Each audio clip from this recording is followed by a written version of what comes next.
to CNN Student, where students talk about the news. I'm Anna Kuhlman. And I'm Sam Washke.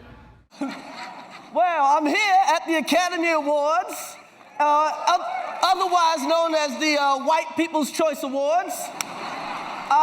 You realize if they nominated host, I wouldn't even get this job. So y'all be watching Neil Patrick Harris right now. That was Chris Rock, your host for last night's Oscars, and that is what our first topic is about, the fact that there were no black people nominated.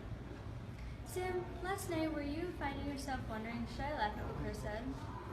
Yeah, I think a few times I did find myself thinking, is it an appropriate time to laugh, or should I just keep my mouth shut? I agree. So for all the categories, white people were nominated. And I think people will agree with me when I say that all of those white people deserve the nominations that they got, but some people deserve them more, and some of those people are black people. But a big question that came up last night is, do you think Hollywood is racist? Yes, in a lot of ways I do think Hollywood is racist. Chris said they're a sorority racist, and that's basically saying, Will Smith, you're a great actor, and we like you, but you just don't belong in our club, if you know what I mean. Wow, I don't think I could have described it any better. You know who knows a lot about being both black and white? John Howard Griffin. Let's go to Andrew with the story about how John knows what it feels like to be black and white. Thanks, guys. I'm here with John Howard Griffin, his wife, and 2 kids. Good morning. So I have the book Black Like Me by you, and today we want to talk about it. Will you give us a short summary? It's about how I take on this adventure. I turn my skin darker to make it black, and I go to different cities to tell the whole truth, or to get the whole truth. I wasn't going to get the whole truth from others, so I had to change to get the truth. And all of your questions were answered in under a year. Can you tell us a little about what you found? Well, the way people treated me was heartbreaking. I remember one time I was sitting on the bus, and there was a white female standing next to me, and I said hello, but she just ignored me.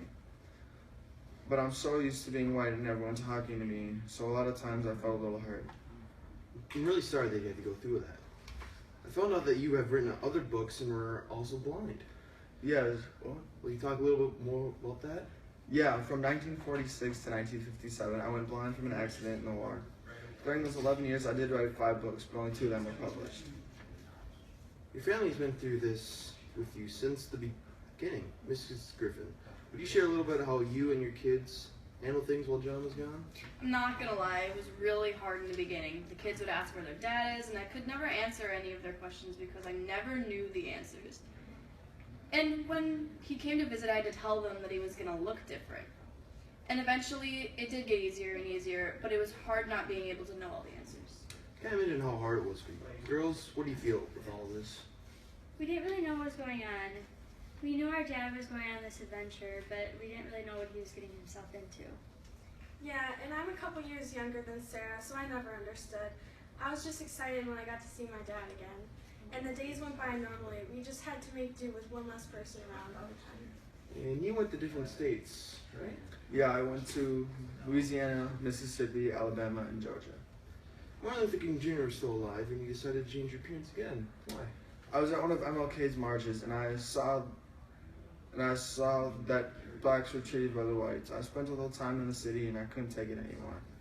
So one day, I didn't take the medication and had little to no sunlight, and I became white again. But you didn't stay white. No, I didn't. I decided to turn black during the days and white for traveling at night. And what was your experience when you turned white again? Well, white people treated me with respect.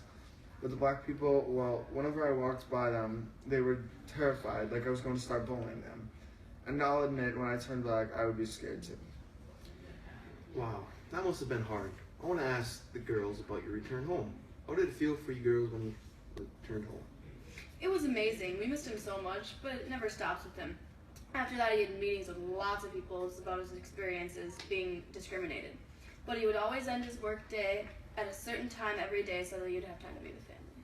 I felt whole again. We were all together again, and this time it wasn't just for a couple of hours like it was 7 months ago. I still remember the first thing he said to us when he hugged us. He said, "My God, how can men do it when there are things like this in the world?" After that, I knew things were going to go back to the way they were. I got the best feeling in the world when I first saw him get out that plane. When my dad told us stories about how he was treated back then, or back there, I found out that he wasn't as loved as he was here. He was treated differently, and that made me sad.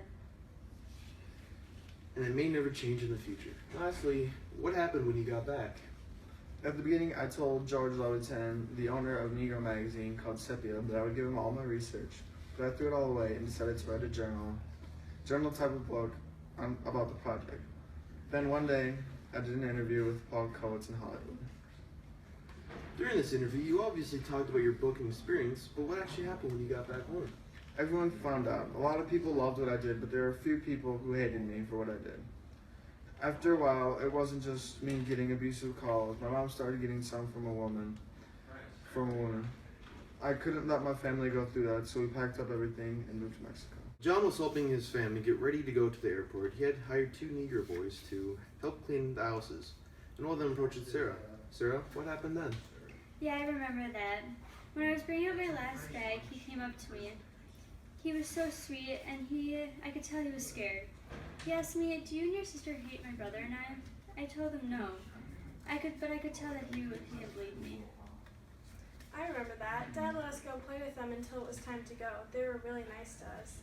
They were different than the other boys, not just because of their skin tone. They were truly different from the other guys that we knew. I'll bet that you will never forget that day. Mr. Griffin, I am speechless. You have inspired me so much to help people that don't always have what I have. I hope that everyone watching this will also be inspired to help our world become a better place. Mr. and Mrs. Griffin, Sarah and Amanda, thank you so much for being here with us. And to you too. And back to you girls in the studio. That's not what I thought the book was about. I know what I'm doing this weekend.